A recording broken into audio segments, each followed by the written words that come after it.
welcome to the Kongversation. I'm Hyle Russell. And I'm Jeff Onan. And Jeff, oh boy, we are rolling in the money today because I called up my good friend Bob Iger, and I said, Bob, how can I get some tasty promotional money for doing an episode about mermaids right when your new big budget live action remake of The Little Mermaid is hitting theaters? And Bob said, I don't have the money in the budget. Disney Plus, people aren't subscribing enough. People haven't been attending our parks enough. And I said, what if you laid off thousands of people? And he said, well, then I might free up some money to back up the dump truck full of cash to the DK Vine offices. And I said, Bob, you do it. And I'll make a Kongversation episode. So here we are, Jeff. Here we are. You know what? I'm going to be honest with you right up front. I am exhausted.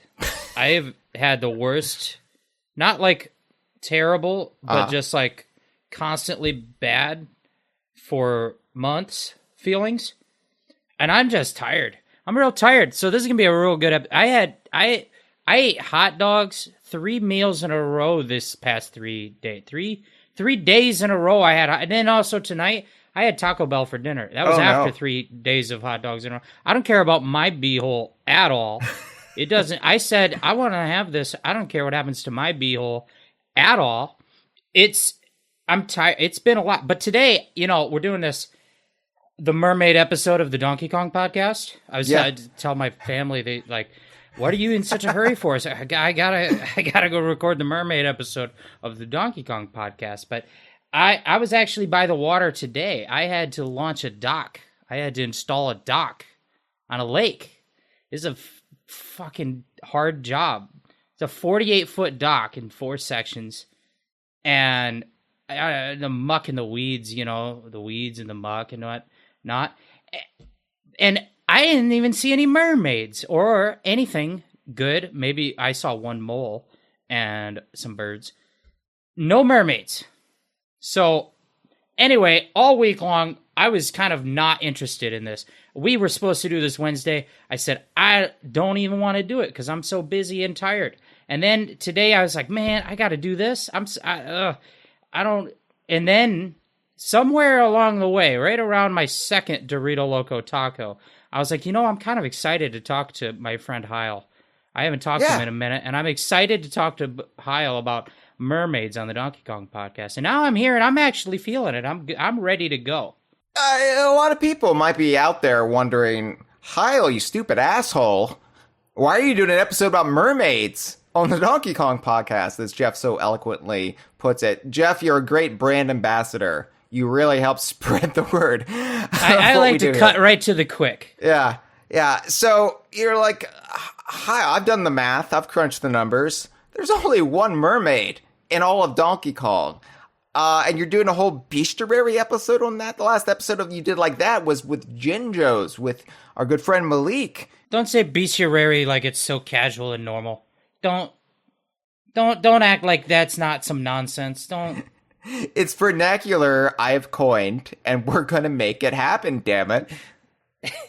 No, but people out there who, especially people who might have discovered our lovely little podcast, our homely little slice of entertainment around the time of the Super Mario Brothers movie, and they're like, well, I didn't know there's a whole podcast dedicated to Donkey Kong. Finally, I found my people. And then, they tune in this week, and they're like, really? Because, if you just follow it just squarely, instantly on Donkey Kong, there's one mermaid in Donkey Kong 64. Here's the thing, though. In the entire shared Rare universe, there's like 3 or 4 mermaids. And there's a lot of lore behind them. And we are going to stitch it all together and try to make sense of all of the contradictions and confusing aspects of Merfolk in the Donkey Kong universe. And that's what we're doing on this episode. That's what we're doing. But before we do that, we got to tell you, DK Vine is on Patreon. It is. I know I just made a big deal about my friend Bob Iger firing a bunch of people to give us promotional money to do this episode. The truth is, though, Bob Iger's kind of cheap. He's cutting corners left and right at Walt Disney. And he's not giving me the dump truck full of cash I asked for. It's more of a Tonka truck full of cash. So we still need our patrons. So if you head to patreon.com/DKVine, if you like the work we do, I always say this, Jeff, but it's true. If you like the work we do, we put in the time, we put in the hard yards, and we sweat for you with Donkey Kong journalism and entertainment and analysis. And if you like that, then hey, send some Tonka trucks full of cash our way via Patreon. I would tell you what, yesterday I was driving down the road because I went to a ball game. I went to a ball game yesterday. Yeah. It's also where I had some hot dogs. It was part of the hot dog thing from before. Just a callback. Anyway, I was driving down the road, and right in front of me is a Brinks truck. I thought at first it might have been an ambulance. Then I got up, and I'm like, whoa, there's a Brinks truck. Brinks is the truck that carries the money. I know. And the traffic was tight and moving quick, but and so I was kind of riding his ass, and I'm thinking, I don't think you're supposed to ride the rear end too tight on a Brinks truck. I don't think I ever drove behind a Brinks truck before. And I'm about a couple minutes into it, and that little window on the back door, they slid it open like a doorman peeking out the hidden cap door thing. He slid a little window open, and I couldn't see eyeballs, but somebody slid a little window open and was looking out at me like they were the doorman, like they were judging whether I was trying to rob the Brinks truck. And so I just was like, I got to go to the other lane. I don't want to be in this lane. I don't want to be with this Brinks truck. But if you go to patreon.com, you could back up a Brinks truck to our door. When I say our, I mean Hyle. I don't get paid for this. But the thing is, if we get enough money, I'll start paying Jeff. That's the thing. That's what's at stake here. Jeff's got to eat more than hot dogs. And that would be so nice. I live in his shoe. I've been saying this, Jeff. I've been saying I've done the math, just like you all did the math with mermaids in Donkey Kong, and you said there's only one.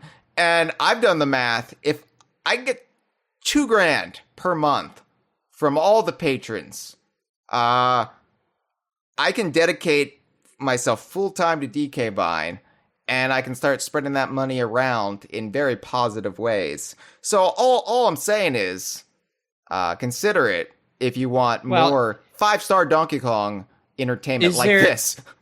Is there another way if someone was like, I want to give money to DKVine.com, but I hate Patreon for no reason? Well, is there any other way they could give money to DKVine.com? Well, if you hate Patreon, but you love t-shirts, you could always head to our merchandise store on TeePublic. You can find us at DKVine.com/merchandise or just by searching DKVine on TeePublic. Jeff, we got some great shirts, let me tell you. We have some great shirts, and we also have more shirts. We have a wide selection of top shelf shirts, and then shirts you buy as a gag gift for somebody you don't really like that much. Right, like yourself. So, this episode is about Merfolk. Here's the great thing about our shirts. They also fit fish people. Because we don't sell the bottoms. We keep the fish people in mind at our merchandise store. So you're just getting the tops. I'm kind of a fat kid, so I do wear the shirt in the pool. I'll wear a shirt in the pool. Kind of a fat kid thing. I'll do it. And you could imagine you're just a lovely mer person out for a swim. Just duct tape my legs together. Let's go. So we don't have any mer people t-shirts available on our merchandise store yet. But you want to bookmark that just in case. So have at it. DKVine.com/merchandise. And hey, Jeff, I got some good news for you. Finally! Yeah, so we're recording this on Memorial Day weekend here in the United States, which is considered the unofficial start of summer. However, DK Vine, we have to be contrary assholes, and we like to consider the start of summer to be E3. Now, unfortunately, E3 is dead, but we're still timing it for the week that E3 would have been held, which, hey, props to Phil Spencer, my second best friend, Phil Spencer. they're having the Xbox and Bethesda big live event on Sunday, June 11th. So they're still trying to keep that spirit alive. I don't know what the hell Nintendo's doing, but our good friend, my second best friend, Phil Spencer, is trying to keep the dream alive, and we at DK Vine will try to keep the dream alive. We're kicking off our second Stinky Ape Summer that weekend, and I'm calling it Stinky Ape Summer number 2, PU. And PU is spelled like Wii U, but with a P, and I think that's very clever. And I thought it took me a couple of weeks to think of that. But hey, when he says it took a couple of weeks, he doesn't mean idly. He means like he sat and thought, and he logged the work hours. And after about 8 hours a day for 2 work weeks of thinking, that's where it came out. And it was worth it. It was good. I still haven't gotten the form fixed, but hey, Stinky Ape Summer number 2, PU. No, it's going to be really great. We're going to have lots of fun content coming your way all June, July, August, into early September long. I'm excited. This is the first time hearing of it. Yeah, I haven't discussed it with any of you yet. You don't get paid enough for me to discuss this with you. I don't pay you anything. You eat hot dogs. You're gonna tell me tomorrow what my next job is gonna be, and I'll have to learn on the go. So yes, we did Stinky Ape Summer last year. Went pretty well. We're doing it again. So this is going to be all summer long. We're going to have lots of events from not E3 all the way to Talk Like a Pirate Day. We got some interviews for the Kongversation. We got a lot of great anniversary spotlights and other things coming up. 25th anniversary of Banjo-Kazooie. 20th anniversary of, oh yeah, that's right, Mario Golf Toadstool Tour, and more. We're going to just be cranking out the quality content. We're going to keep you cool during the hot months, and if you're in the Southern Hemisphere, we're going to keep you warm during the cold months. So get ready. Stinky Ape Summer number 2, PU, will be kicking off the weekend of June 11th. And before we launch into this, Jeff, we got a phone call we got to take. On the telephone?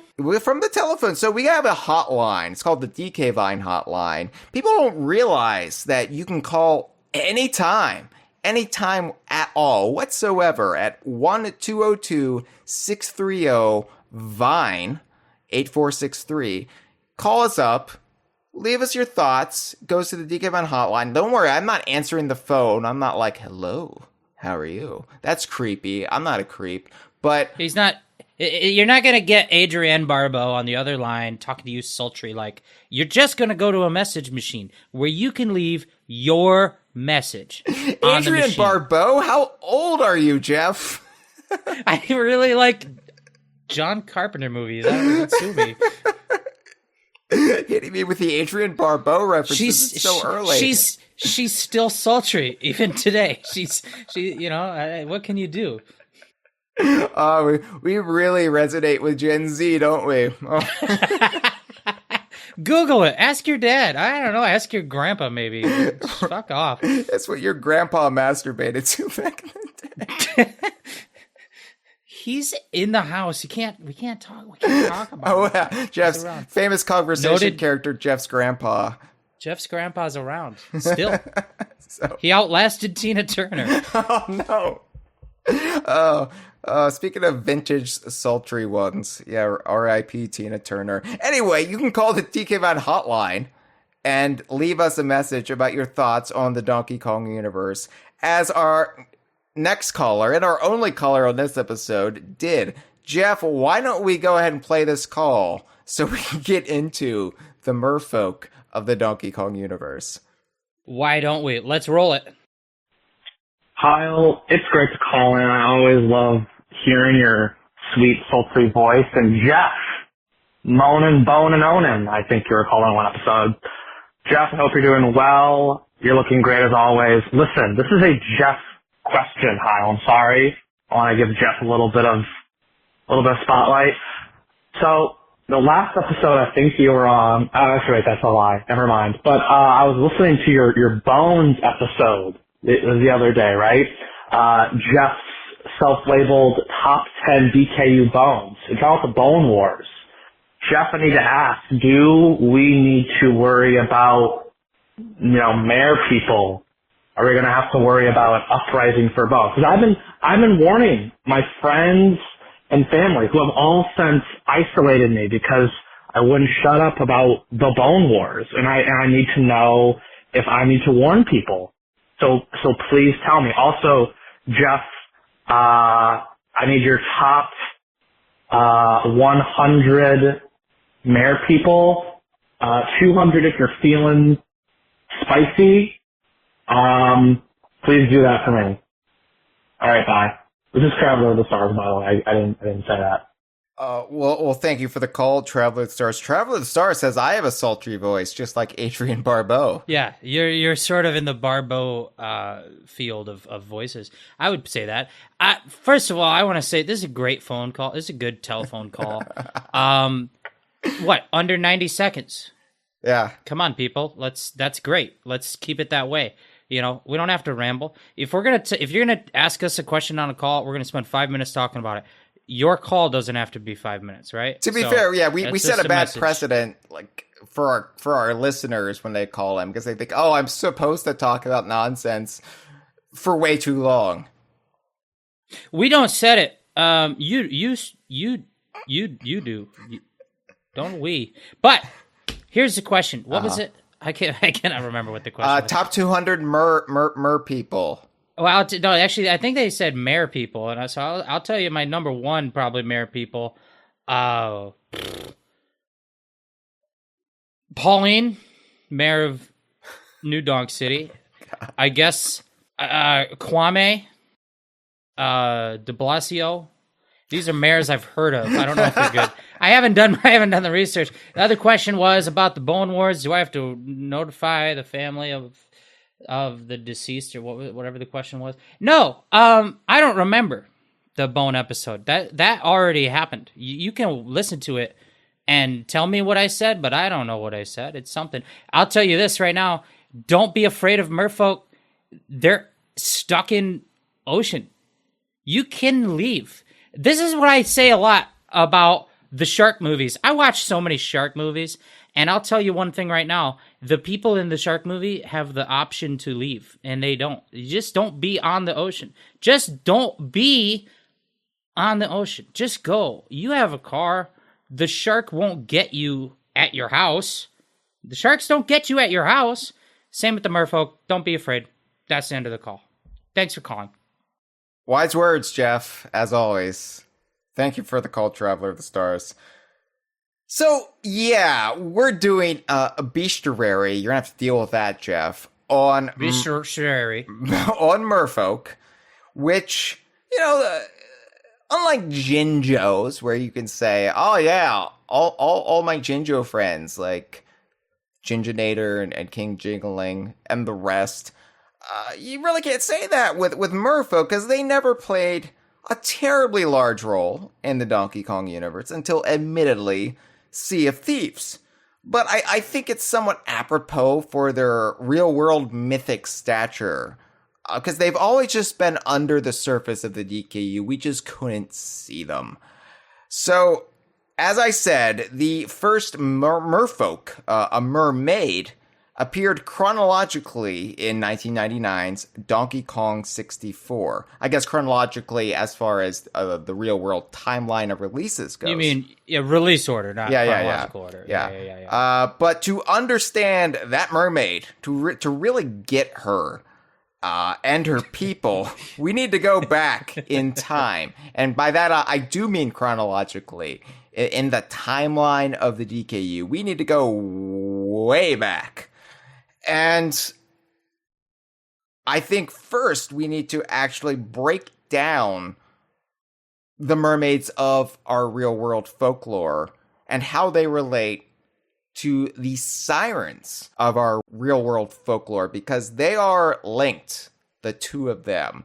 But it's actually a very complicated thing. I don't know how much research you've done, Jeff, on merfolk, mermaids, and sirens, as far as like the real world, like origin point of them in folklore goes. I've done enough. I've watched the History Channel, and sometimes at some point in my lifetime, the History Channel stopped being about like events, and then it started being about whether or not there was a mermaid, or an ancient alien. So I've seen the programs, and I know all about it.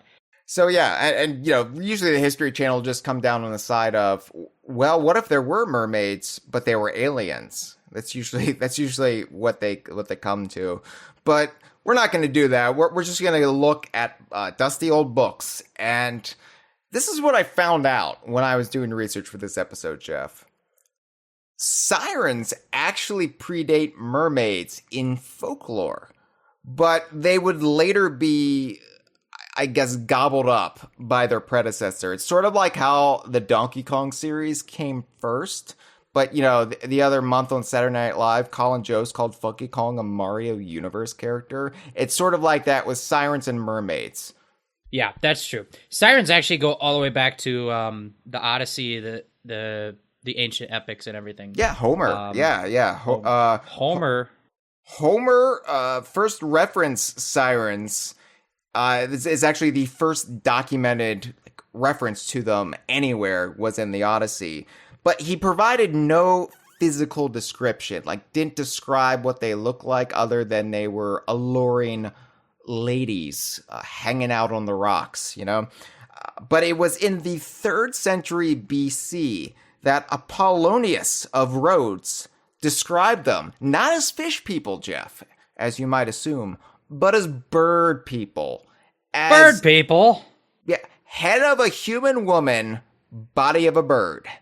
And if you're like me, if you've got the sickness like I do, of course the thing that comes to mind when you hear this vintage description of Sirens is Banjo-Tooie character Canary Mary. Right, because she was so alluring. right. I would wreck myself on the rocks for her. The voice like Adrienne Barbeau and a body of an old bird woman. Just calling out over the waves. Yeah. Now, this was the most popular depiction of Sirens in the 3rd century BC, but there were some depictions around that time, less prevalent, but nonetheless still there, of Sirens as fish people, women with the lower body of a fish. And this was found on things like pottery and lamps. And so even then, people were toying with the idea, well, bro, what's hotter, birds or fish? And some people come down on the side of fish and be like, yeah, I would totally do a fish lady. This is with the way they talked back then. Very unenlightened time, yeah. And then, others were very committed to the bird thing. So this was the status quo for centuries. It wouldn't really be until the 8th century AD that the fishy depiction of Sirens sort of took off. It sort of became the widespread, favored, preferred depiction. It's interesting. I think it's more... whatever the widespread story is originated basically because if you're sailing around on a boat or ship, if you see fish or things, you are going to be horny. So you're going to imagine, what if that fish was a hot lady? Well, and then, I mean, yes, that is true. That is absolutely true. But I also think, especially once we get into the medieval era, a lot of this is institutionalized misogyny in the church and thinking, what would lead a man to ruin? Oh, a woman and her wily ways, just like Eve forced Adam to eat the apple. And I don't know why it has to be a fish. But, just as a metaphor, that people really started to build up sirens again, even beyond the era of Homer and ancient Greece. It really became popular again in the medieval era. And as you said, the mythology of mermaids sort of developed. I mean, they were always sort of intertwined with the people who thought that birds weren't as hot as fish, but mermaids as a concept separate from sirens originated most likely from the lonely sailors spotting things like manatees or seals, and they only catch a glimpse of that shiny, like tail-like body. And they're lonely, they're out at sea, and their horny imaginations run amok. And just fill in the blanks from there. Well, I mean, I saw the tail, so imagine what the top looks like, bro. It's been hypothesized that mermaids, or tritonesses, as they were commonly known back in antiquity, were actually imported to Greek and Roman mythology from the Middle East. This is probably where the concept of mermaids themselves originated. And there's even a fish-bodied goddess worshipped in Ashkelon that's associated with a Targatus, a fertility goddess, and the chief goddess of northern Syria around that time. Bet you didn't know that, Jeff. I did not know that. Yeah. This is new. We're doing a History Channel episode here on the Kongversation Donkey Kong podcast. We've got more history on the Donkey Kong podcast than the History Channel has on the History Channel. Yeah, it's mostly just like a lobster boat these days or something. And of course, the Greek god Triton, who was the son of Poseidon, later Neptune, when the Romans took over the mythology. Triton was often depicted with a fishtail, and that has carried through into things like Walt Disney Pictures' The Little Mermaid in theaters now. So in 1493, certifiable piece of shit Christopher Columbus was sailing off. Whoa, look! All right, we're not going to sugarcoat the history here. Look, I'm not pro Harry Potter, but like what, he directed the movie. He's not viable for JK's thoughts politically. All right, but let's be fair. Christopher Columbus directed the worst two Harry Potter movies by far. Is that what the people think? I don't not know that. Oh yeah. Let us know. Please email us at dkvine.com/email us, and then let us know what you think of the worst Harry Potter movies.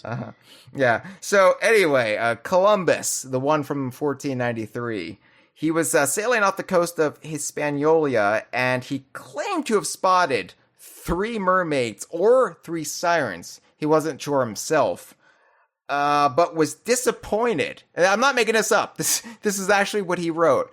He was disappointed they weren't as beautiful as foretold by literature. He said they were far more masculine than he anticipated. They had big mustaches and stuff like a fucking walrus. So, was Christopher Columbus having sex with manatees? I think that we could probably surmise definitely yes. Yeah. If not sex, then definitely fucking.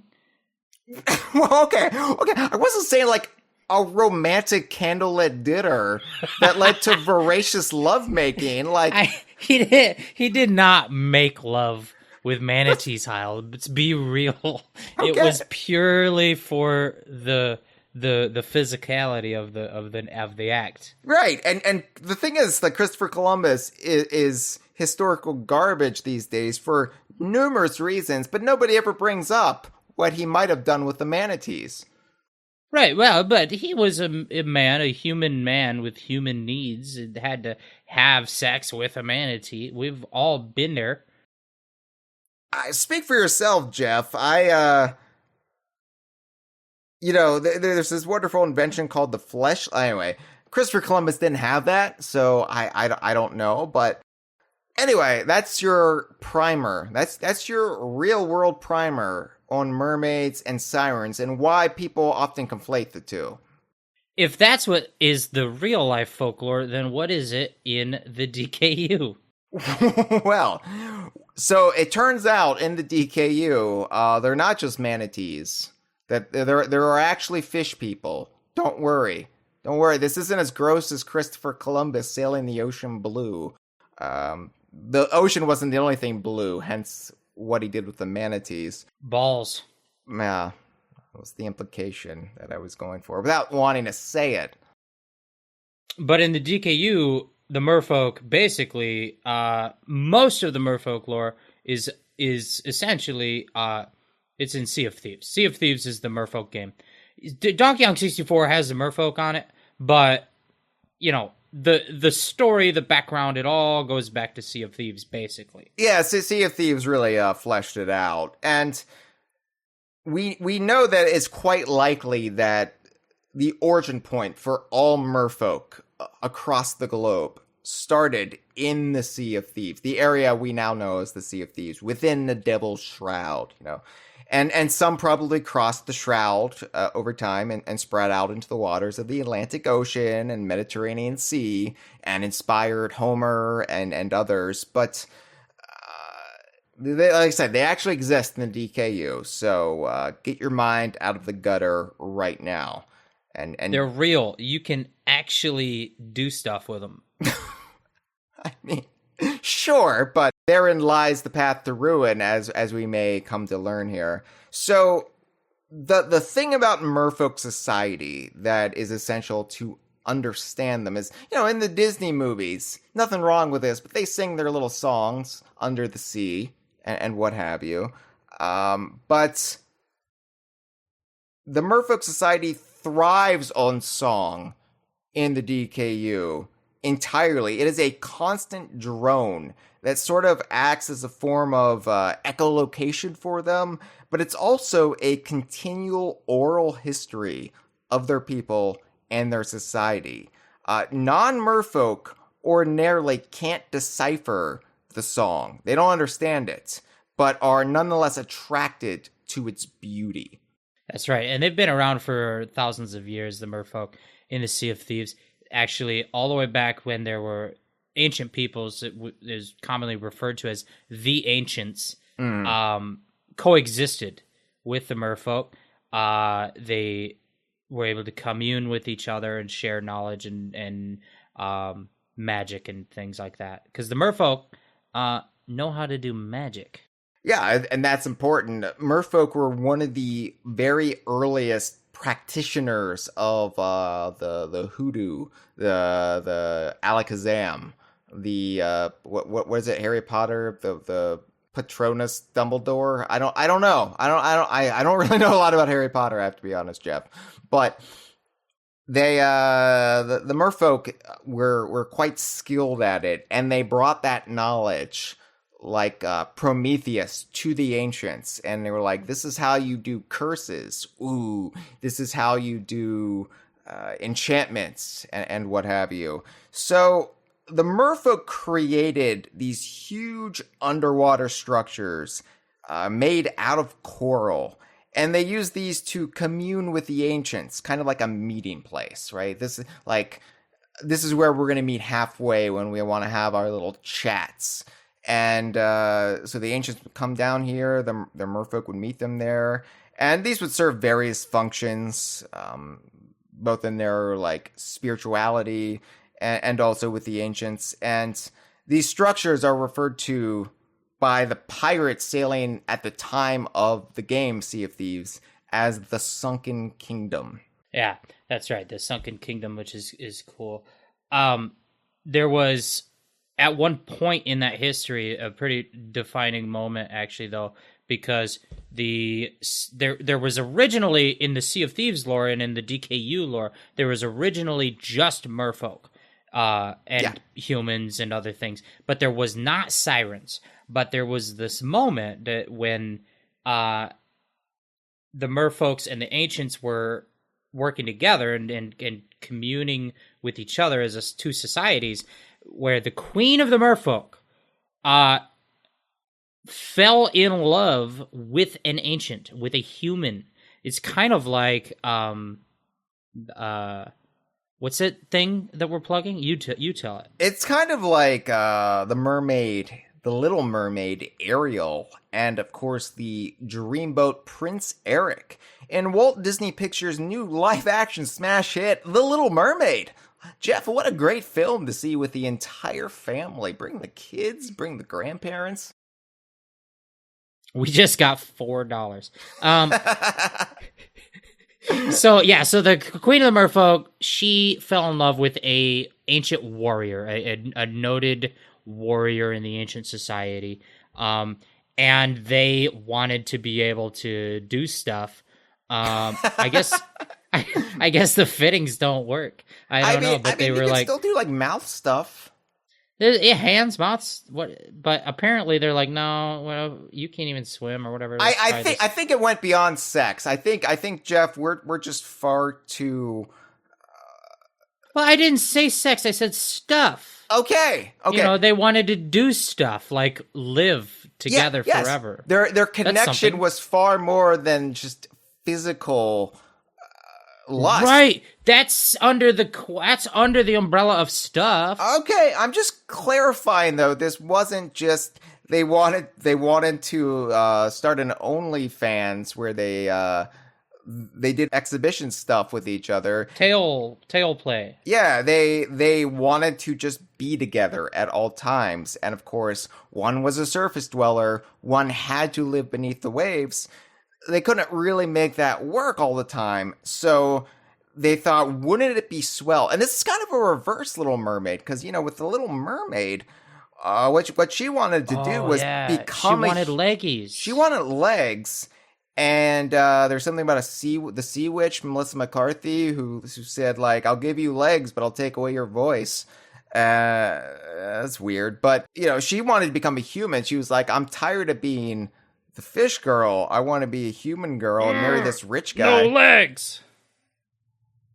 This is mad, no legs. But because in the Sea of Thieves backstory, this DKU backstory here, it was a reverse power dynamic. The Sea Queen was the rich and powerful one. This guy was just a grunt. He was a fierce warrior, exalted, but a warrior nonetheless. And so he was like, yeah, I want to live in that underwater palace. I want to sit on a throne.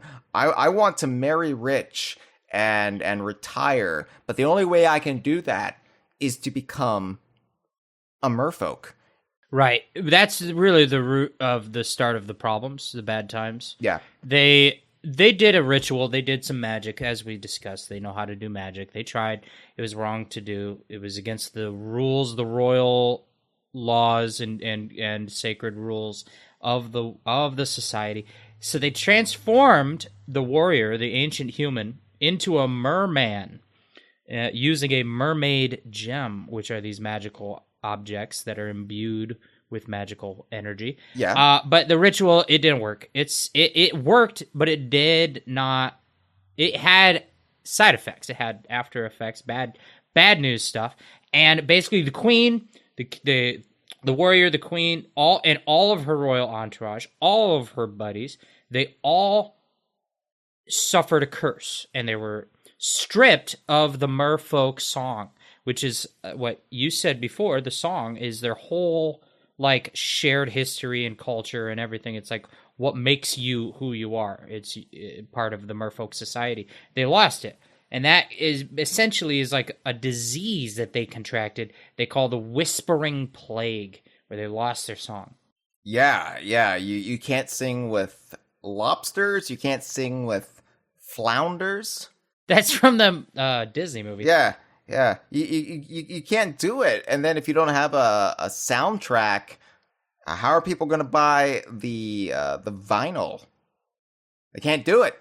So the Whispering Plague became this huge epidemic, sort of like COVID. Remember that? When it spread through merfolk society and it stripped them of their ability to sing, basically separating them from the rest of merfolk society who didn't contract the Whispering Plague. So basically, you're just cut off from your people. You can no longer communicate with them. You're just like left cold and dead inside. and it mutates. Yeah, it causes total mutation. A physical mutation where they actually became more fishy-like than before. So the merfolk in the Sea of Thieves, they've got the traditional like look of a mermaid or a merman, but they've got kind of a skin tone that can range from bluish to greenish to sometimes purplish, and they've still got like human-like facial features though. And so what the Sirens basically, which is what the Whispering Play creates now, are Sirens, these mutated variants of merfolk. It basically turns them more into, I guess, to our eyes, these hideous fish monsters. Well, hideous is your word. I was on that team. Fish is hotter than birds, so I like them fishy. But and this disease actually can continue to spread through the scratches and things.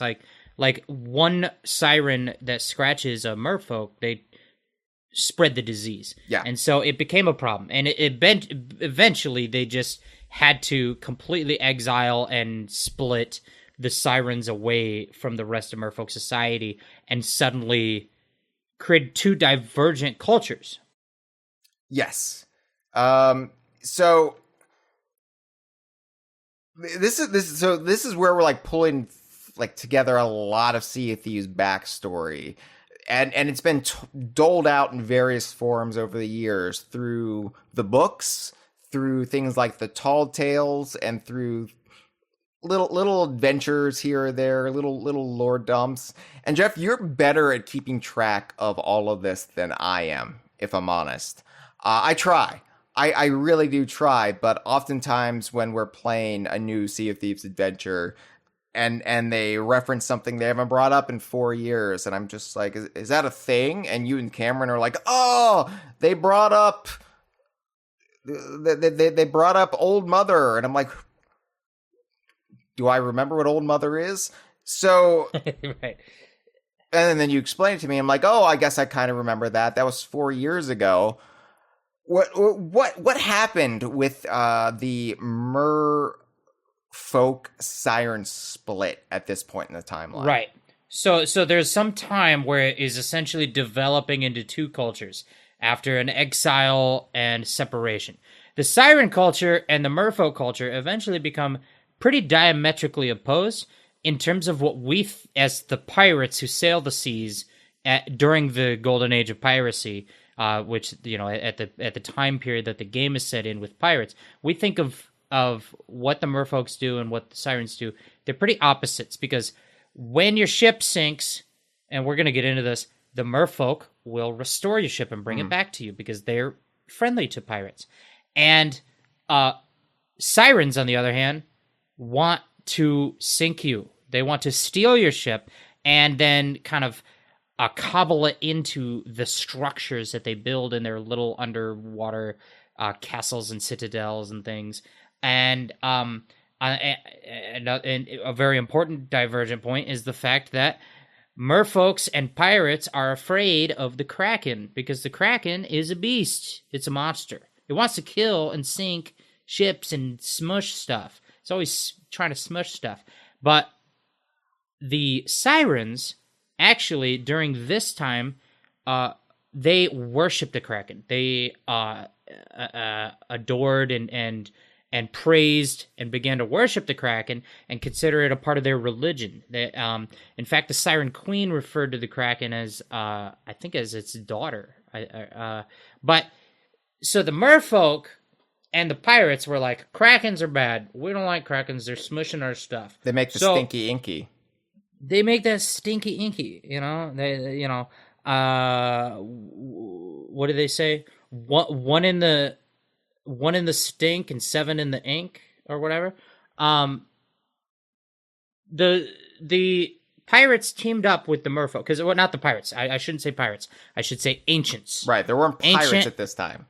The ancient humans teamed up with the merfolk to trap the kind of matriarch of the Krakens, which is referred to as Old Mother, which was this just very fierce and feared beast of the sea.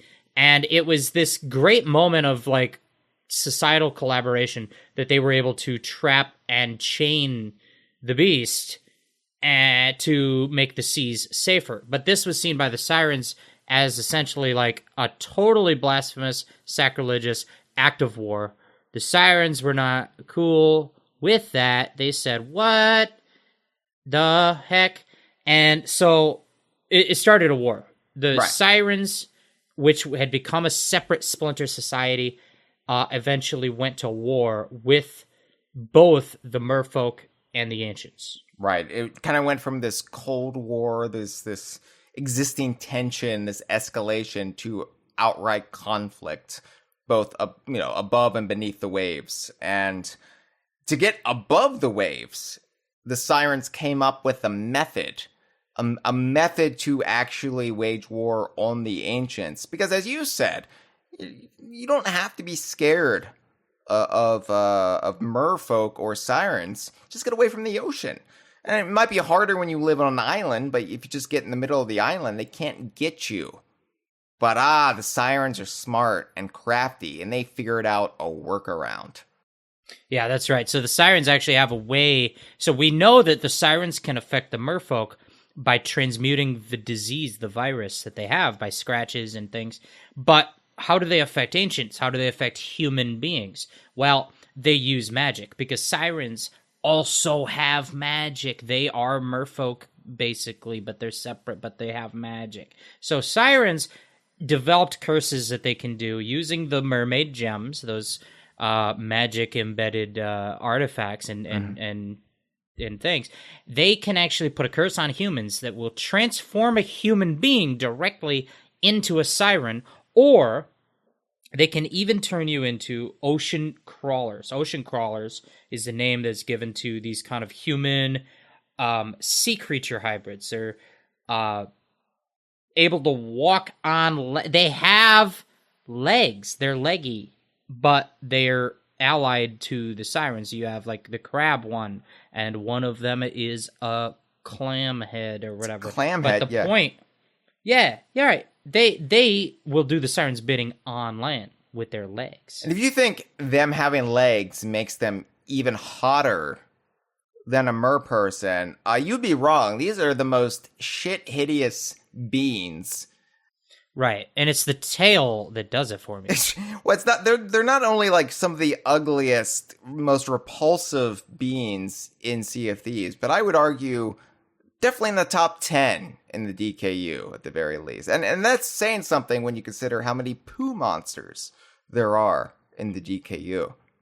Right, that's right. And when you're being transformed, if you're ever a human, I'm hoping most of our listeners are. I hope but not. If you're ever, I hope we have lots of zoo animals listening to us right now.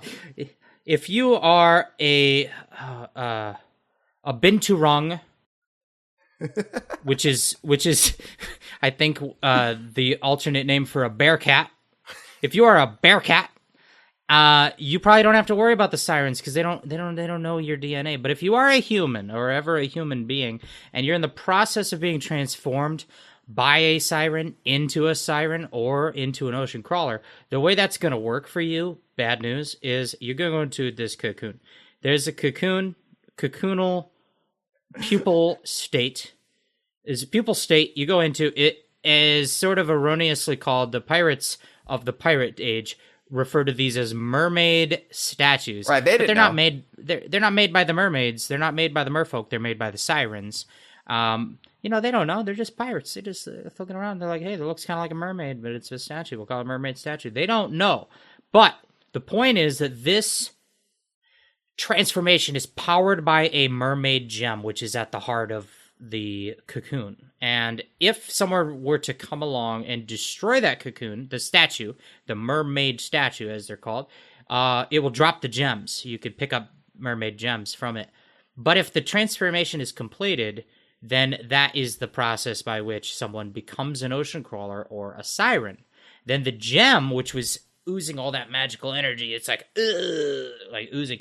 It starts to embed in the heart of that creature, the siren or the ocean crawler, and it corrupts. And if you were to kill it, the creature, which you would do with, say, a sword or gun or weapon, you maybe you smush them, and the gem will drop, but it will no longer be a mermaid gem. Now it's a siren gem, because I think that it's sort of like when you do a nuclear process with uranium and it turns into plutonium or whatever the hell. I don't know. I'm not a chemist, but the point is the gem changes and it's a new thing. That's how that works. It is, and I have to point out, Jeff, because I feel like it's worthy of applause. You were on the trail of the mermaid statues long before the game revealed what their purpose actually was. And it was at E3 2019 that we were in the audience of this little Q&A that some of the Sea of Thieves team were doing, and Mike Chapman was there. And you said, "Excuse me, Mr. Chapman, I have a theory on the mermaid statues." And I mean, you didn't know about ocean crawlers then, or sirens, but you basically said that they were cocoons or like hatcheries or whatever for merfolk, and that when we were breaking them, we were actually killing them. Yeah, I did do that. Yeah, no, I actually figured it all out way early. I was just like, I was 3 years ahead the game. 2 years. I was 2 years ahead the game probably. And I said to Mike Chapman, I should call him Mr. Chapman. We're not like that close. I shouldn't just call him Mike. He's not my buddy. He deserves respect. But I said to Mr. Chapman there, Mike from Sea of Thieves, what if these statues are just like cocoons of pirates being transformed into merfolk, and every time we go to smush them to get gems, we're actually killing somebody? And he just said, well, that's pretty dark. That was all he said about it. And I was like, yeah, it is dark. And then it turned out to be true. I was right. So that's what I'm not clear on. So when we're breaking the mermaid statues in Sea of Thieves, are we actually killing somebody, or are we setting them free? That's my opinion is this. My opinion is this, because this gets into the life and death cycle in the Sea of Thieves, which is very interesting to discuss. And separate from this, and we're not going to go into detail, but the point is that in Sea of Thieves, when you die, your soul goes to a specific place, which is called the Sea of the Damned, and then it has the option or the potentiality to be ferried back to the living by the ferryman of the Sea of the Damned, and then you get to be essentially respawned in video game terms, but in life terms, if you're in the Sea of Thieves, you get as many lives as you think you can get away with, in a sense. Conquer logic. But the point is, in my view, if you are a human that is being transformed into a creature, yeah, if a pirate comes along and smushes that statue, then they are sending your soul back to the Sea of the Damned, where you get to respawn and you get to come back as a pirate. Gotcha. Whereas it's basically breaking a process that is trapping your soul in a new form. But you've broken that process. You've released them from a torture. That only makes sense in Sea of Thieves because death is not the end in Sea of Thieves. In any other context, it would be basically like you're killing somebody. But in Sea of Thieves, killing somebody kind of is releasing them from their current moment of torture. Yeah. So I wouldn't go doing this to like cocoons for like moths or whatever. You're like, oh no, that caterpillar is turning into a moth. I must set it free. You're just killing it. Mm-mm. You're not doing it any favors. So hands off. There is no garden of the damned for moth caterpillars or whatever. That's not real. Not that we know of. We don't know much about moths, Jeff and I. I've never been to the moth afterlife, but I'm just guessing that when you fucking smush one, it's gone. Or at least it's not coming back as a moth. Right. Yeah. That might be somebody important. That could be Tina Turner. It's reincarnation. So don't don't kill bugs. They're innocent. I think Tina Turner would have a little bit, if she's coming back, she would have a little bit higher stature than Moth. I don't know. Well, I don't agree with the notion that the Moth is the low end of the spectrum. I think they're happier than we are. I think if a Moth does really well, then it can reincarnate into a pioneering rock and roll artist of the 1960s onward. Sure. Yeah, with human concerns, I don't think so. I'd rather go. I think becoming Moth is the top of the spectrum. This is a great tribute to the icon Tina Turner, I have to say. I'm a fan. I'm a fan too. So, we talked a little bit about how the pirates of the golden age of piracy in the era of the game Sea of Thieves, they erroneously called the statues mermaid statues, and that vernacular has stuck, even though we know it not to be accurate now. There seemed to be, like, while they had no institutionalized knowledge of the Sirens when, like, the game Sea of Thieves started, when all these pirates started flooding in, when the pirate lord Ramsey said, hey, come on in, everybody, we're doing this. A lot of the knowledge for Sirens had been lost, or at least obscured to these pirates. So there was this sort of sinister superstition when it came to the merfolk that were helping the pirates that were coming in. And this is actually really apparent in the lyrics to one of the in-universe shanties called The Ballad of the Mer. And you can see how the history of the merfolk were conflated with the history of the Sirens.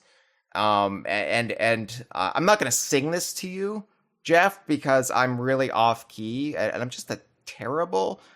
I'm not Tina Turner, right? I can't, belt out Proud Mary and do it justice, and I can't do Robin Beanland's compositions justice either. But I can recite this to you. Like an epic poem, like Homer's The Odyssey. Yeah, that's all I ask for. I hate music. I know you do. I know you do, because the Whispering Plague took away your song. That's what happened, yeah. Yeah. Don't linger in the waters where the merfolk are at play.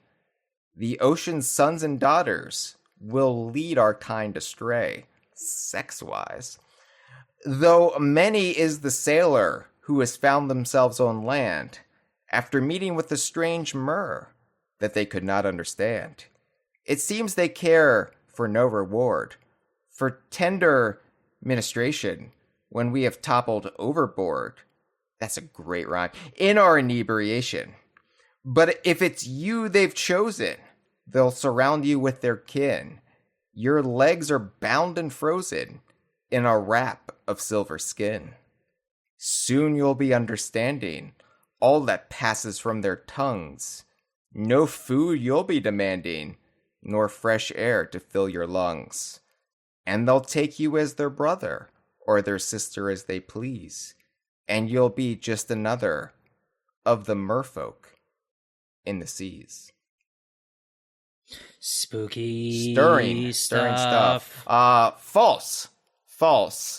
Merfolk are good. They were thinking about the Sirens, right? But they didn't know that at the time. They didn't know. Because, yeah, the merfolk have always been aligned with humans, or wanted to be allied with humans. So basically what happened back in the ancient times was the merfolk and the ancients offered a peace treaty of sorts with the Sirens. But it turns out it was a trap. It was all a ruse. It was a filthy lie, Jeff. Yeah, they did lie. It was bad. The Siren King, who was the human warrior that initially, they transformed into a siren, or into a merfolk that created the whole siren virus in the first place. It's bad news. This guy was like, we can't be at war. Those are my people. I was an ancient before, and he's like, we can end this war. So he went to do peace, but they were tricking him. They were tricking him with tricks, and they actually used a curse, magic-wise, to bound his soul forever to a chest, to a treasure chest. It became the chest of everlasting sorrow, and you could hear the soul of him just crying, tearfully, sorrowfully, forever, for all eternity, and his soul is essentially damned. His soul can go nowhere. It is bound to an object for eternity, and that probably pissed off the Siren Queen quite a hefty number. Yeah, that's the kind of a shit move. Even if you're at war, to basically take your soulmate. This whole mess started, right? Because they wanted to be together, and at least they got that, even though they became hideous fish mutants. But then to go through all of that and say, now we're taking the soul of your beloved and putting it in this chest, and you can no longer communicate. You can no longer be with him. He just basically paralyzed within this object, and you can just hear his anguished wails. But that's it. It's pretty bleak, pretty screwed up. And on one hand, I can see why the Merfolk and the ancients thought they had to go to such drastic measures. On the other hand, yeesh, woof. But the war continues, and eventually there's a human warrior. This is a different warrior. Yeah, there's actually a female. This is where I was warrior. confused when the tall tales were happening. I was like, oh, there's another warrior. But wait, I thought the war, and I was like, no, Hyle, you dumb piece of shit, pay attention. And Guess I was like, what, Hyle? There's actually 3 really important characters in ancient lore that are all just called the warrior. We're not going to get into one of them today because they're not that relevant to the Sirens and the Merfolk story. But yeah, it's messed up. But this warrior, this is a female warrior, so that helps us to differentiate the two a little. But there was a warrior that came along that said, I'm going into the sea and I'm going to put an end to this. And they were able to use... What are those things called? The potions that are called the Breath of the Sea. Not to be confused with the Breath of the Wild. Not to be confused with Tears of the Kingdom, which is what the Siren King did. Oh, Tears of the Kingdom, because he was put in the chest of the crying. Oh, this is just Zelda. Zelda basically copied Sea of Thieves, I think. Or maybe Nuts and Bolts, probably. Yeah, so there's a bunch of rare copy people. Take that. But... this warrior, this other warrior, this different warrior, this another different warrior, she uses the Breath of the Sea potion magic and does a ritual that is able to basically end the Sirens by putting all of them into a potentially never-ending slumber, a hibernation.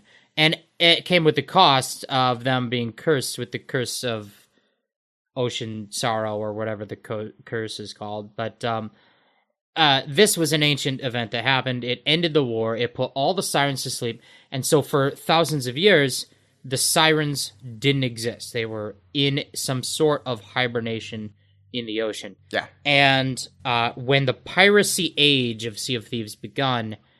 at that time, there were no Sirens to begin with. That's right. Although the mermaid statues did pop up long before the Sirens started appearing, so I have to wonder what the rationale there is. I'm wondering if the awakening of the Sirens was more of a long, drawn out series of waves of awakenings rather than. I don't know. That's an interesting question of the lore, but... Yeah. We'll have to ask Mike Chapman at the next E3. Yeah, we'll ask Mr. Chapman about it. But yeah, at some point in the past, before pirates come along, this is the war has ended, the Sirens are in slumber, but the Merfolk started actually to, at some point, migrate and spread throughout the globe, out into the Caribbean, the Atlantic Ocean, Mediterranean, everywhere, out into the rare archipelago. Yeah. And that will set up some of the Merfolk stuff we're going to talk about later for other DKU games. Right. Well, and here's what we know from Sea of Thieves. So at one point, the ancient society, the civilization of ancient humans, sort of collapses. And we're getting into that lore a little bit more into Sea of Thieves present day with what's been going on with the adventures. But the ancients go away. Basically, it's not really germane to this discussion, but they seemingly vanish, right? And the Merfolk are like, our friends have left us. This hurts after all we've been through. And some of them started going beyond the shroud, trying to seek them out. And this is when Merfolk started creeping into society as we know it, folklore as we know it. All of these sightings of fish people wasn't manatees in the DKU. It was actually fish people. And they started setting up sort of outposts and offshoot civilizations in the oceans of the Atlantic and the Mediterranean Sea. Boom, bada bang, flash forward. Yes. Flash forward to pirate times, because that's where the times are at, pirate times. In pirate times, human beings returned to the Sea of Thieves as pirates, and it became the Sea of Thieves. It's essentially a safe haven for the life of pirates to live unencumbered, separate from the kind of stresses of the outside world that we're trying to eliminate piracy and nail down governments and eliminate freedom. But long story short, humans are back in the Sea of Thieves, and they, once again, make contact with the merfolk that inhabit the area. That's right, and this was actually established in the events of Sea of Thieves, Athena's Fortune, the first Sea of Thieves novel by Chris Alcock. It's where the pirate lord, or who would become the pirate lord, Ramsey, and crew member Mercia, they brokered an alliance after Mercia found a pair of enchanted pearl earrings that allowed her to understand the merfolk song and actually communicate with them. And basically, the merfolk requested their aid. They were a little trepidatious. They were a little uncertain because it had been so long since the merfolk of the Sea of Thieves had talked with humans. But basically, some other pirates who'd come in had kidnapped a mer person, were torturing them, and they asked for assistance. And the crew of the Magpie's Wing, Ramsey's ship, came to their aid and freed them. And this basically set up the newfound relationship, or rekindled relationship, between merfolk and humanity. In this case, Ramsey's pirates, who would eventually flood into the Sea of Thieves during the events of the game. But this is where, like in the story of the book, after they rescue the kidnapped mer, then they were taken to Old Mother's resting place, the shackled bones of the Kraken that the merfolk and the ancients had bound long ago and really instigated the war with the Sirens. And this from these magical chains that were still enchanted, they were still just lousy with the Alakazam, Jeff. And they took this metal, and this is where they made all of the enchanted metallurgy that's found in Sea of Thieves. The crew member of the Magpie Wing, Shan, basically took the metal and made all of the chest, made the cannons that pirates can climb into and safely fire themselves out without, getting their skin burned off. And it all came from the chains of Old Mother, which the merfolk helped facilitate. And the merfolk also showed them how to do some spells, how to cast curses. So this relationship would continue to foster and bloom and provide fruits. And so the deal was made that any pirate who fell overboard into the ocean or was otherwise separated from their ship could be returned by the merfolk, as well as the merfolk restoring any pirate ship that happens to sink. So it's a really clever way that Rare figured out a nice workaround for the logical problems that would come up in a pirate video game that's a shared world setting. Like, if my ship leaves without me, how do I get back to them? Or do I need to buy a new ship every time my ship sinks? It's no, because the merfolk are your get out of the brig free card, right? Oh, the merfolk did it. Oh, your ship sunk? Oh, the merfolk saved it. It's okay. It's fixed. I think it's clever. Just like the Ferry of the Damned is a really neat way to get around the concept of death and rebirth in a video game setting that still has to have some logical stakes to it. Having the merfolk do everything else, I like it. Yeah, they have kind of baked in lore explanations for all of the little gameplay things. Like the Devil's Shroud itself is just a glorified excuse for why the world has a boundary that you can't go outside of. Right. But there's a deep lore to it that's explained with, explanations. So it's great. Love that. That's basically where things are set at the kind of start of Sea of Thieves. And then as Sea of Thieves went on, more new stories started to play out involving the merfolk and the sirens. So here's basically how that kicks off. There was a crew that was captained by a character named Dimitri, who had recovered the ship, the Silver Blade, which was restored by merfolk. The Silver Blade ship is important in the lore because it was helmed at one point by Captain Flameheart Jr., who named the ship after his father's ship, the Burning Blade. And Captain Flameheart and the Burning Blade, they're like the bad guys of the game. Captain Flameheart's the bad guy. And Flameheart Jr. is his son. He goes out, he starts his own ship. It's called the Silver Blade. He gets cursed to become a bad guy, and also his ship sinks. And then the merfolk restore the ship, and this guy, Dimitri, recovers the ship, and they go on a quest. Now, that crew on that ship eventually discovers an ancient vault, a vault of the ancient people, that was housing that chest of everlasting sorrow. This highly significant artifact containing the soul of the king of the Sirens. Right. And they take it out of the vault. They're like, hey, we've got this. We don't know what it is, but it's something. So they take it, and it crying incessantly. It's a chest imbued with a human soul, or a siren soul, that is crying and bellowing. That sound of that crying undoes the curse that is keeping the sirens asleep. It awakens their slumber from their hibernation. And so the sirens, as a malevolent force in the Sea of Thieves, are back. This chest woke them up. They chase that crew down, they sink their ship, they steal their ship, they get the chest back, they build a citadel out of the remains of this crew's ship, and just like, they're like, yeah, we're mad. The Siren Queen is mad. She's so mad. And so now they're back, and they have beef with humans. They have beef with the merfolks. And they have beef with anyone that wants to sail the Sea of Thieves. Well, I bet Dimitri was like, oopsie doodles.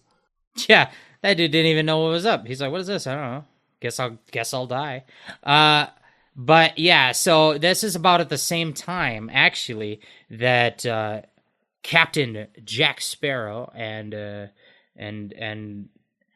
Davy Jones, the notorious villain. Oh yeah, from off of our good friend Bob Iger. From off of our good friend The Monkees band. No, sorry, not that Davy Jones. Sorry, Gen Z. Look it up. Ask your grandpa. But no, so Davy Jones and Jack Sparrow from Disney times, they came into the Sea of Thieves through the way of a magical artifact that allowed them to cross dimensions and enter different worlds. And they arrived here in the Sea of Thieves, the DKU world, circa 300 years ago. And David Jones doesn't like the Sea of Thieves. He doesn't like the idea of pirates that can live forever, always enjoying pirate life, because his whole deal is sort of opposed to that. And so he actually comes in around the same time that the Sirens wake up, and they teamed up. Bad guys teaming up with bad guys. It's a whole thing. So Siren Queen teams up with Davy Jones. She provides him with an army of ocean crawlers. They can do their bidding, which are not that unlike the human sea creature hybrids that are usually inhabiting the Flying Dutchman ship from Davy Jones's ship in the Pirates of the Caribbean films. And they go to wage war against the Sea of Thieves, trying to upend the way of life for pirates in that world. They're actually part of a group that was called the Dark Brethren, which were organized to an organization of villains that all had a similar goal of pooping on our fun, having us our fun. Yeah, they're sort of like the Legion of Doom in the Sea of Thieves, where they're just a bunch of bad people who came together for different reasons, but they all became disenchanted with either the Pirate Lord or the forces of Flameheart, and they're like, what if there's the third way? Still evil, don't worry, but our kind of evil, where we benefit. And so they're pulling the strings, and the Siren Queen, part of that nefarious group. Right, she even constructed with her siren forces, constructed a coral fortress, like a whole castle, for Davy Jones to use as his home base. Because Davy Jones, I don't know if you watched the films. If you haven't, you should watch them, and then you should go tune into the Kongversation podcast where we did an episode evaluating all 5 of the films. This is a thing that we did, but check it out. And Davy Jones, if you did watch the films, he cannot set foot on dry land. He's not allowed up there. He's not allowed to go up there. So the Sirens built him a coral fortress made of coral, which I guess technically doesn't count as land because it's part of the ocean. Right. So even though he's not submerged in water, he's allowed. So that was the thing they did. They teamed up, they tried, and failed because me and my pirate buddies kicked their ass. But yeah, so their plan was thwarted in classic storytelling format for video game. And that was the last we saw of the Siren Queen. No, it wasn't. Unless it wasn't. That's right, because Jeff, you gotta keep up. I can't be trusted to keep all of this nonsense in my head, but I do know that recently in the game, there's this whole murder mystery in Sea of Thieves. Sea of Thieves is doing these mysteries now, right? And this was the first one. And the mystery, basically, I'm just going to jump to the ending here because it's not really that important to discuss here, but Ramsey, the ghost of Ramsey, the pirate lord, who, still facilitating things, tried to broker peace with the Siren Queen. And, the last time anybody tried to, broker peace with the Siren Queen, it was a nasty trick and things went awry.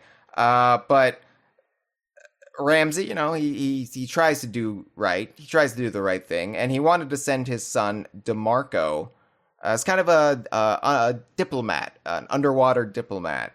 DeMarco thought this was stupid. He was like, no, you're not going to send me. And he planned to just leave the Sea of Thieves because things weren't going so hot for DeMarco at this time.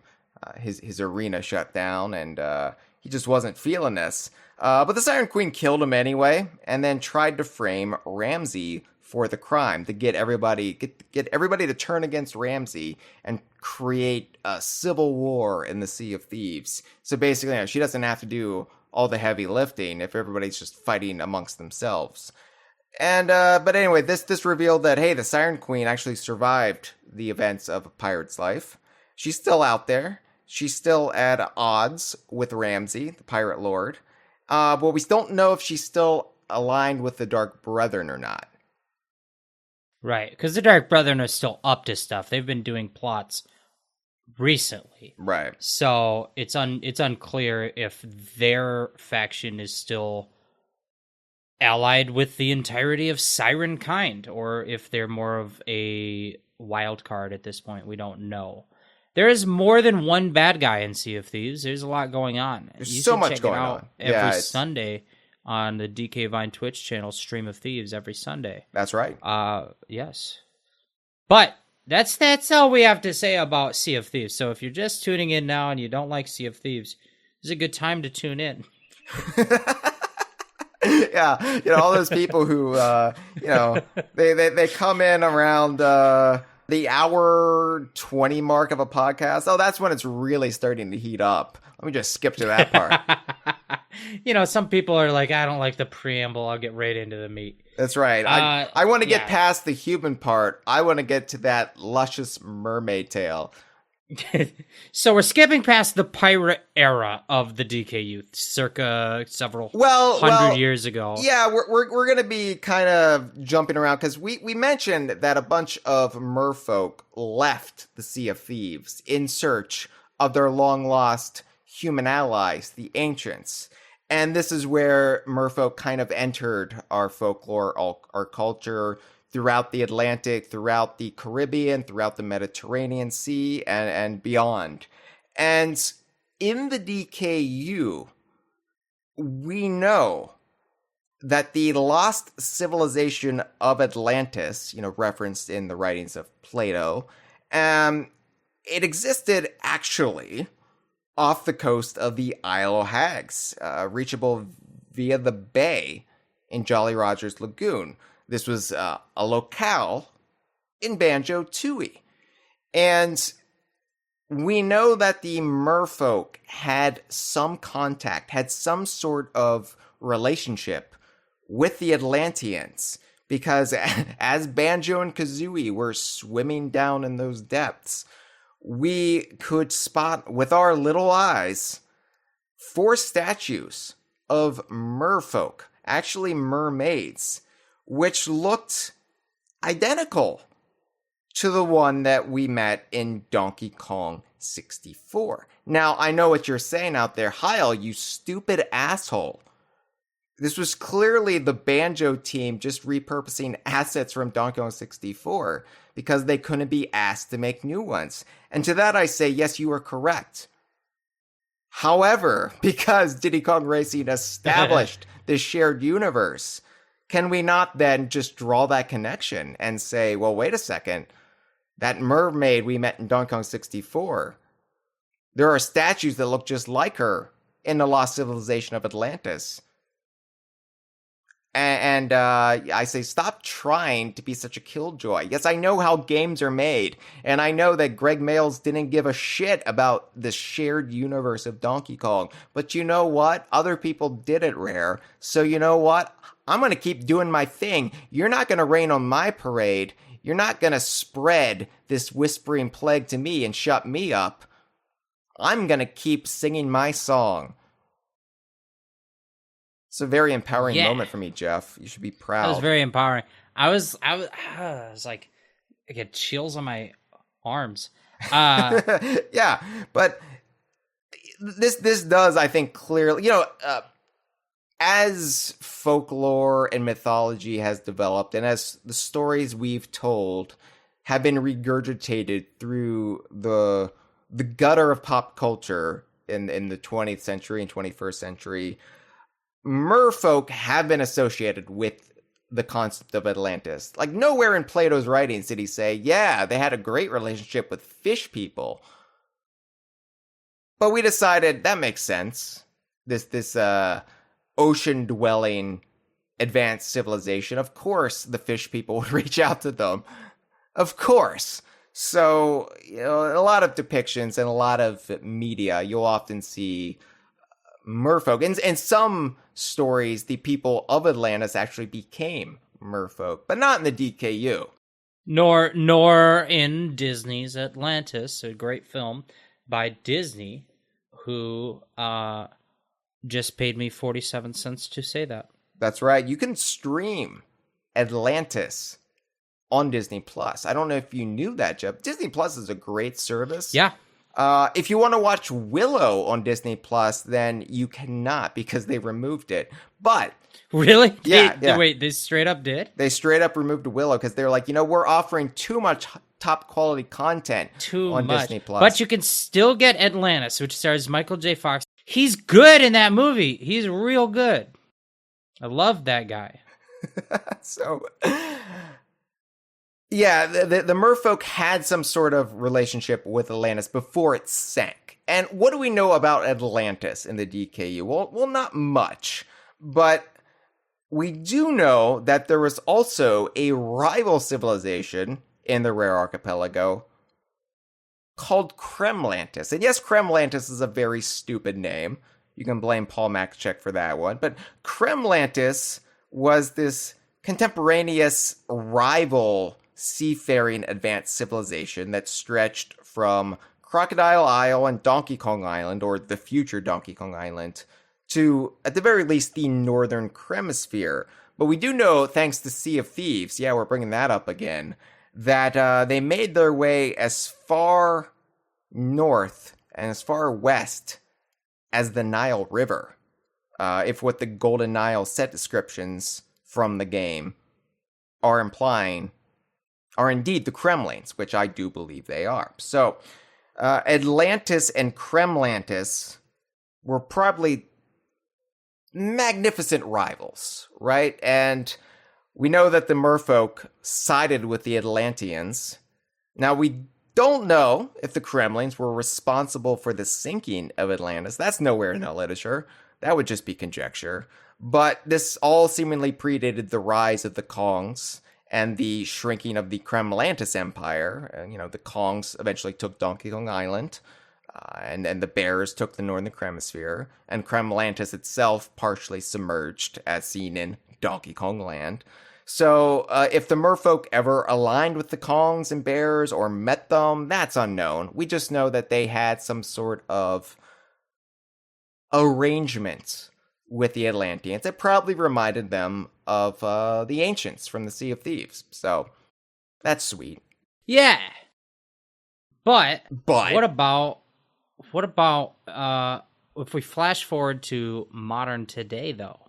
That's right. So, if the Merfolk are residing in the Rare Archipelago, then where? Because we saw the one in Donkey Kong 64, but it was just this really, weird encounter that Tiny Kong had. But where would the Merfolk call themselves home? Because they didn't move into the sunken ruins of Atlantis. They never lived in Atlantis. So where were the Merfolk holed up? Now, this is the opinion of me, and by that nature, DK Vine. I'm just going to say it. But I surmise that Sea Breeze Cove, first seen in Retro Studios' Donkey Kong Country Tropical Freeze, might actually be the home of the Merfolk who left the Sea of Thieves. Now, I know what you're saying. Hyle, you stupid asshole.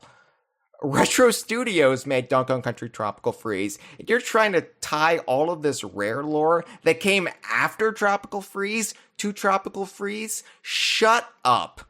Shut up and go shill for Disney. You have lost your Donkey Kong journalism credentials. But look, we know that there's a mermaid in Donkey Kong 64. That establishes the link right there. And I think Seabreeze Cove only makes sense if you look at it as the home of Merfolk. Why? Because the way it's portrayed is it's this sunken civilization, but its architecture makes zero sense if it ever existed above the ocean. It only makes sense if it was built to be underwater for those who perpetually swim. I don't know when the last time you played Donkey Kong Country Tropical Freeze was, Jeff.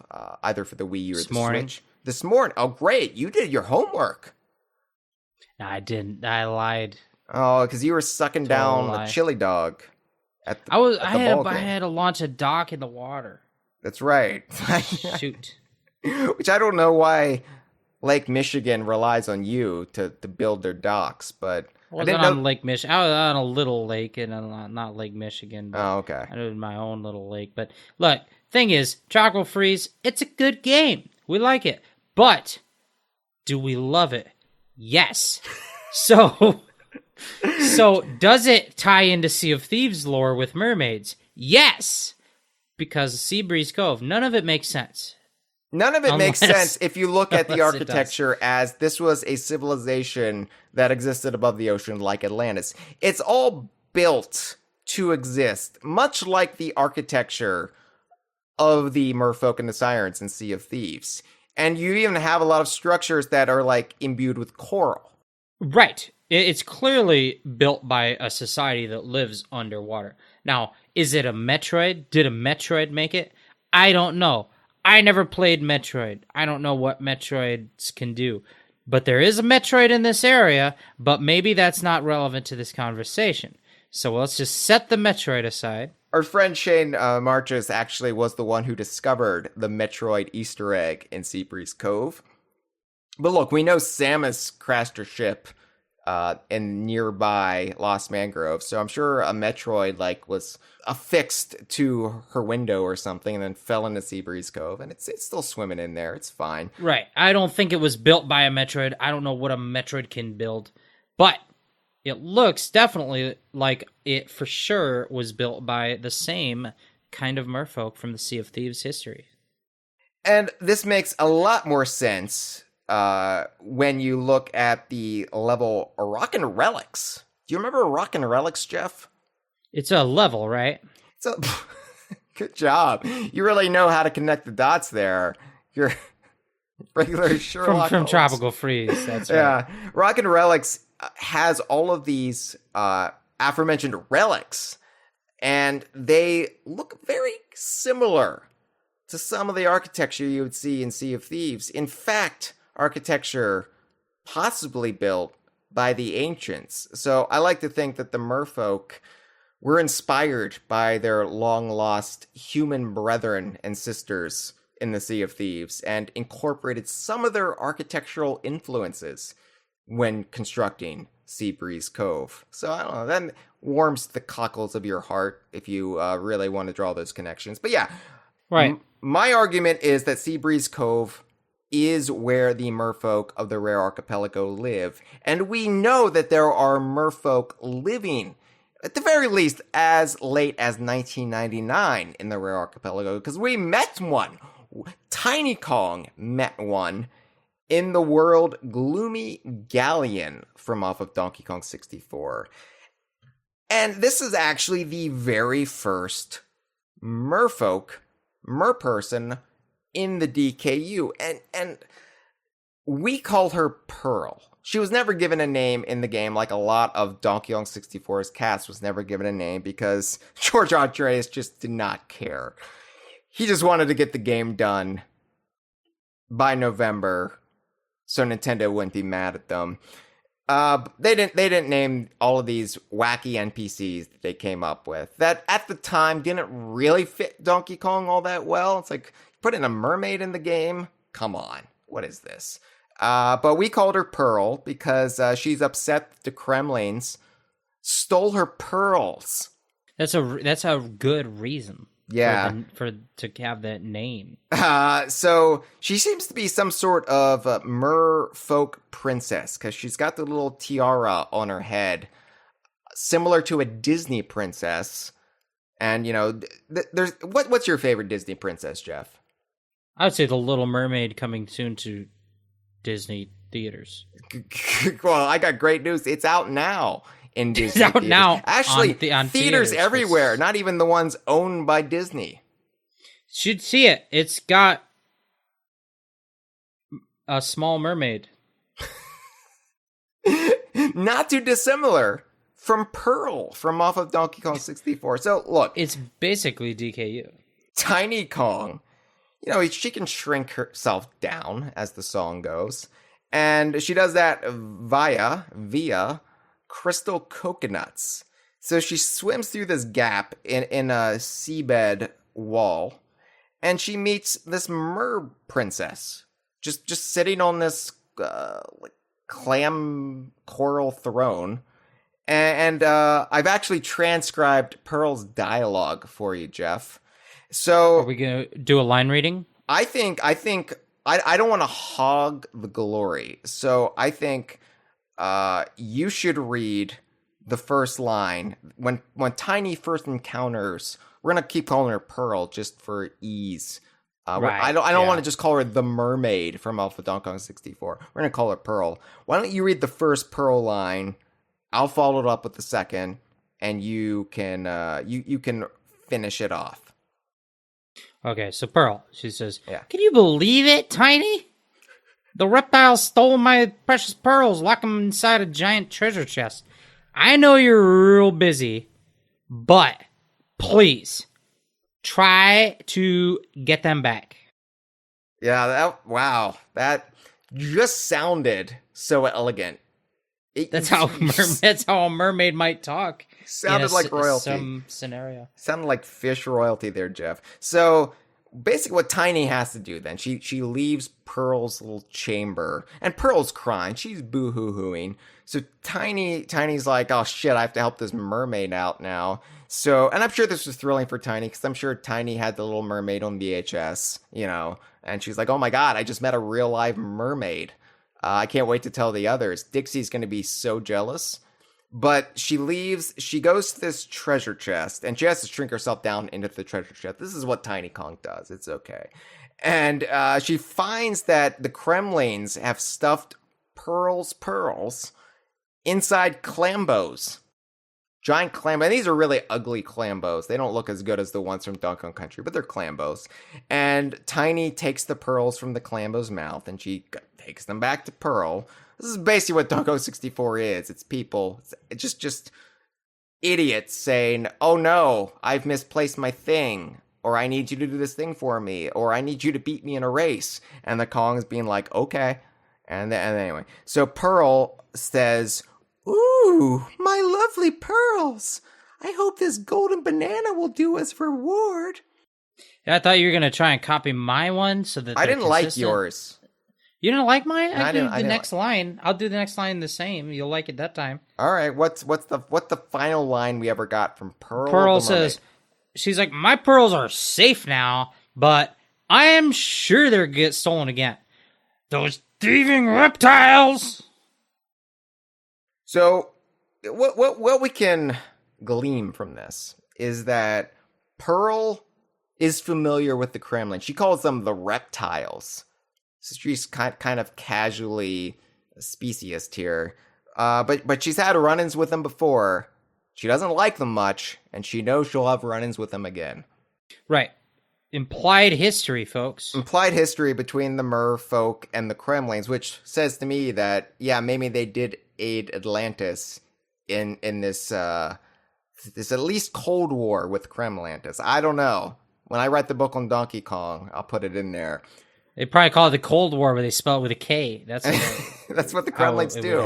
Because they just take all of our stuff and they put K's in it. So we have to address this, Jeff, because people are gonna say, "Gotcha, you stupid assholes." This seeming discontinuity of Pearl, the mermaid Pearl from Donkey Kong 64, with what was established later on with Sea of Thieves. So yeah, obviously the Sea of Thieves team, they weren't going to constrain themselves with whatever Donkey Kong 64 and Banjo-Tooie established with mermaids. Yeah, Sea of Thieves does tie itself into the broader shared rare universe, brings up stuff from Donkey Kong where they can get away with it, brings up Banjo-Kazooie, Conker, Viva Pinata, Cameo, goes hog wild, right? But the Sea of Thieves team wasn't going to say, well, hold on. Now, we introduced a mer person in Donkey Kong 64, so it probably should look like her, right? We don't want to put our own spin on it. They weren't going to do that. So, I think if you squint just enough, you can say, well, Pearl looks far more human than the bluish or greenish or pinkish skin merfolk of Sea of Thieves. Pearl is what Christopher Columbus imagined when he was having sex with that manatee, right? Right, sex-wise. But the thing, I think, is that we already established that, one, there's a time gap. There is a time gap. You have to accept that the gap of time. But also, there is the in-lore fact that we've already seen merfolk be able to be mutated into other forms. And, you know, when a species migrates between different places, they're going to eventually take on different physical looks. Also, maybe human beings and the merfolk crossbred over the generations to eventually the merfolk in that part of the world looked more human-like. Well, don't tell the Siren Queen that. If it was that easy, would have saved her a lot of trouble. So, yeah, you know, and I think, you know, it's fine. Pearl is a more cartoony take. Sea of Thieves has a more cartoony realism to it. If you squint, they can be of the same species. And like you said, you know, the merfolk left the Sea of Thieves, and maybe over the centuries, they sort of developed this new form. We don't know. It'll probably never come up, let's be honest. But there is also the issue that Pearl can communicate with Tiny Kong freely. Because we already established in Sea of Thieves that the only human who could really commune that we know of with the merfolk was Mercia, because she had those pearl earrings. Actually, she's not the only character in Sea of Thieves lore to ever come into contact with magic earrings that let her communicate. Because there was another, but yeah. Diving bell. Diving bell. Yeah. But, you know, I checked. Tiny Kong does not wear pearl earrings. When she becomes a teenager, she has big, like hoop earrings, not pearl earrings. I checked. I looked at her. But here's my fanwankery suggestion. And you can take this if you please. If you don't like it, you can come up with your own. But Tiny Kong could probably communicate with Pearl because she had the power of the crystal coconuts surging through her. And you need at least one crystal coconut to get into Pearl's chamber. So the magical properties may be enough to bridge the gap. And, well, we already talked about mermaid gems. We know that the merfolk have these magical gems and crystals. Why can't crystal coconuts be a mer treasure that they brought over to Donkey Kong Island? And the Kongs called them crystal coconuts because that's their frame of reference. But they're just another form of mermaid gem. Yeah, why not? Well, you know, if you don't like that, like I said, Jeff, you can tell me to shut the hell up and you can come up with something better. That's the best I can do. I like it. If you want to tell Hyle to shut the hell up, email us at email.com/Donkey Kong Hyle and just let us know. But that's what we're thinking, and we're sticking to it. I feel like I need to put smelling salts underneath your nose, Jeff. I feel like the Whispering Plague is claiming. I feel like we're speaking different languages as this episode drags on. It's the time zone gap. There's no time zone gap between us, audience. Not between you and me, but between me and where my brain is at. Well, I've got good news for you, Jeff. We are wrapping up. Because there's only one more encounter with merfolk in the core DKU.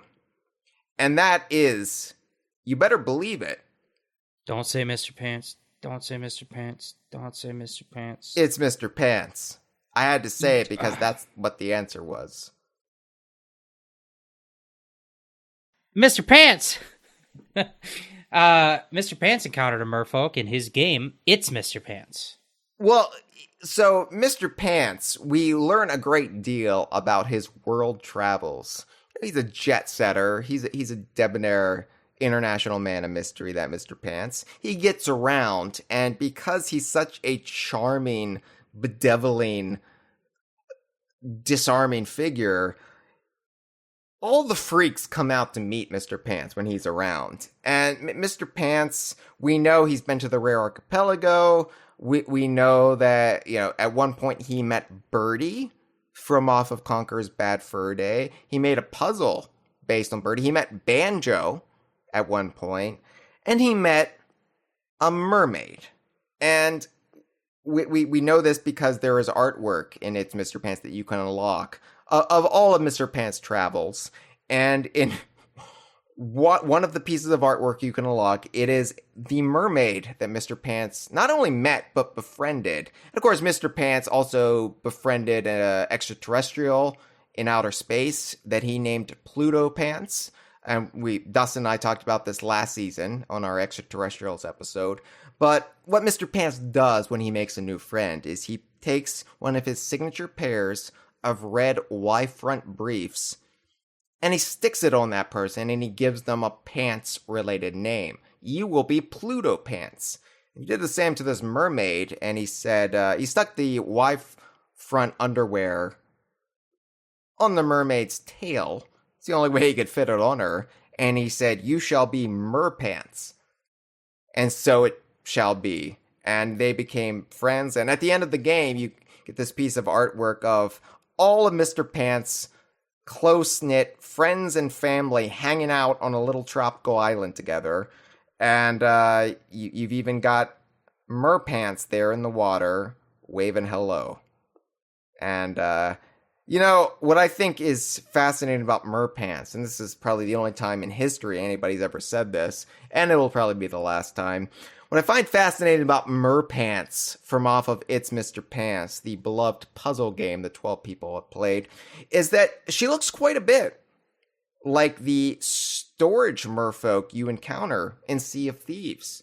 So they introduced this type of merfolk in Sea of Thieves once they introduced the Sunken Kingdom and all of these shrines and treasuries that you could plunder, and you could store treasures in these storage statues, and then the merman or mermaid would retrieve them for you above the water near your ship.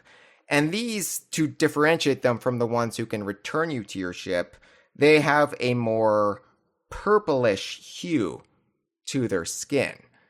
And wouldn't you know it, so does merpants. It all comes together. I like to think that even when they were making It's Mr. Pants, they said, you know, we need to start thinking about the potentiality that we're going to make a pirate game one day. And we're going to have different types of merfolk in the game. Better give her purple skin. That's what we're going to do with the storage merfolk. I like to think this, but the truth is... We're not mentally ill. No, I am, but I make it work for me. I've made it my career, Jeff, and I'm proud of that. It's not about going down the conventional path. You know, trailblazers, they're not followers, and I'm a trailblazer, Jeff. A lot of trailblazers cross the ocean and just try to, like, fuck manatees or whatever. This has been a File 2 production. Que rico.